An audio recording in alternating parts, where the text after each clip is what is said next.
Hey everyone, and welcome to The Explainer. I am absolutely thrilled you're joining us today. Look, in this session, we're going to build a comprehensive, multifaceted toolkit, and it's designed specifically for one thing: accelerating your career trajectory. So if you've been searching for a structured, evidence-based way to really level up your professional life, you are in exactly the right place. But before we get into the heavy tactics, I want to hook you right away with a question. A question that directly challenges how you perceive your own abilities. Ready? Is your intelligence a ceiling or a springboard? We really need to set up a foundational myth bust right out of the gate here. The whole idea that raw talent alone dictates top-level success is just simply false. True growth actually starts with how you answer this one single question. Okay, let's dive into this. We're using an inside-out method today. We'll start with number 1, the growth mindset foundation, and 2, emotional intelligence and leadership.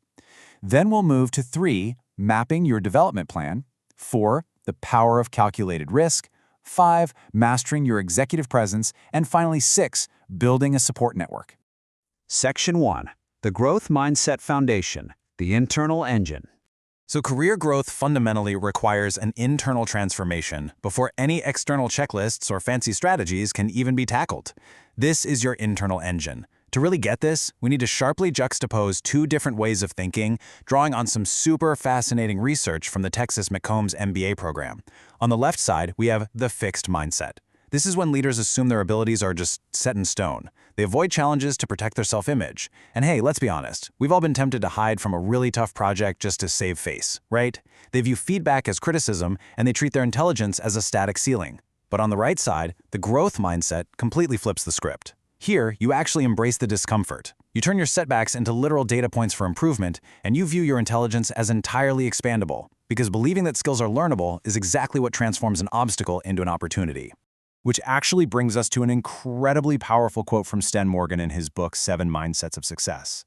He asks, "Am I willing to do everything it takes?" I want to challenge you right now to ask yourself this. Seriously. Embracing discomfort and shifting your perspective, it's not just some corporate buzzword, it's the first real test of top-level success. Are you truly willing to step out of what's comfortable to achieve that rapid growth? Section 2. Emotional Intelligence and Leadership, the Bedrock of Success. So once you've committed to that growth mindset, we naturally transition from your personal mindset to how you internally process the world and the people around you. Now, what's really interesting here is this staggering data point from Daniel Goleman, which was presented in the International Journal of Social Impact. Get this, 80 to 90% of the competencies that differentiate top performers are actually in the domain of emotional intelligence. Think about that for a second. It completely proves that what we traditionally brush off as soft skills actually provide the absolute hardest competitive edge in the modern workplace. So what exactly makes up this emotional intelligence? Well, it boils down to these core elements: self-awareness, self-regulation, empathy, motivation, and social skills. And listen, these aren't just nice-to-haves. These specific elements are what allow leaders to remain totally composed under intense pressure. They allow you to resolve conflicts judiciously and make much more inclusive, ethically sound decisions purely because you're actually attuned to the emotional cues of your diverse team. Section 3. Mapping your development plan, the strategic map. All right, now that your internal engine is fully primed, your mindset is expanding, your emotional intelligence is engaged, it is time to physically chart the course.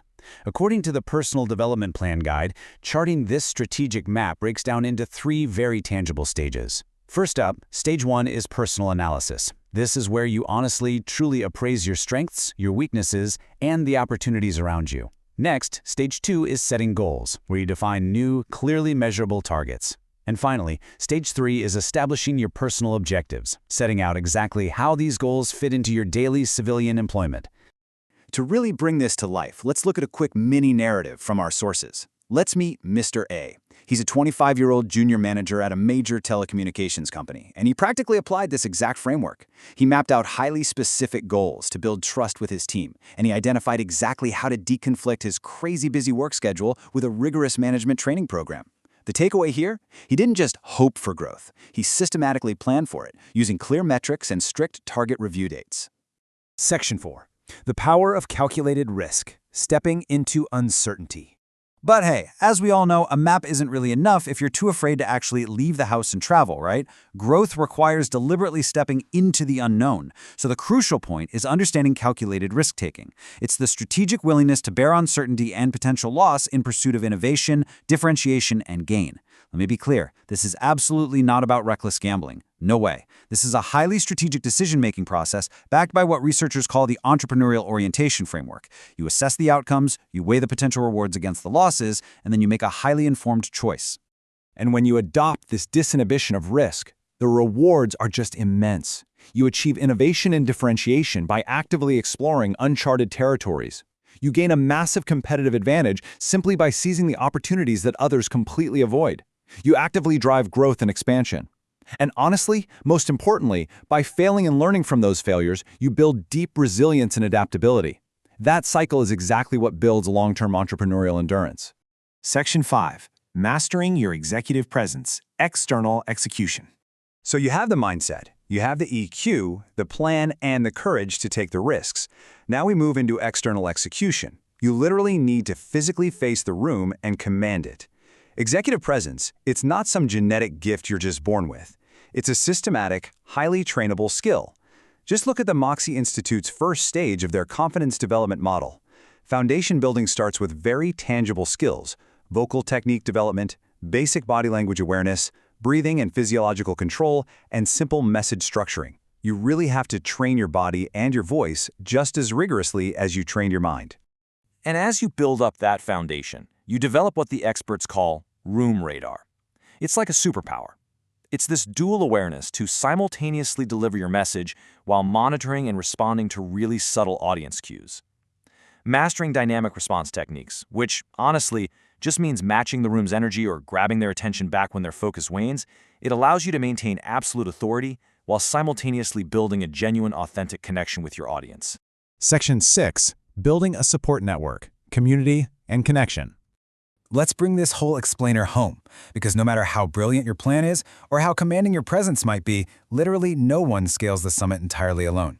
External execution requires a robust community, and this brilliantly illustrates why, drawing straight from Cross River Therapy's research. A support system provides 4 vital elements. Emotional support helps you cope with the inevitable stress. Practical assistance helps you navigate those crazy daily responsibilities. Diverse perspectives from mentors and colleagues wildly enhance your problem-solving skills. And accountability from your peers, that keeps you laser-focused on those goals we mapped out earlier. A diverse system tangibly drives your career forward. Now, if you're sitting there thinking you need to build this from scratch, here are your quick, actionable steps. Number 1, evaluate your existing relationships and identify the gaps. Number 2, reach out and be vulnerable. Authentic communication builds real trust. Number 3, engage in active networking at industry events and through team projects. And number 4, nurture those connections. Expressing gratitude and offering reciprocal support is the absolute key to maintaining this network over time. It has got to be a two-way street. Wow, we have covered some incredible ground today, haven't we? Moving all the way from the internal engines of a growth mindset and emotional intelligence, right out to the strategic execution of development plans, executive presence, and building a strong community. You now have the tools, the plan, and the mindset. So I'm going to leave you with this final, provocative thought to take with you. What calculated risk will you take tomorrow? Thank you so much for learning with us today, and I absolutely cannot wait to see how you put this toolkit to work.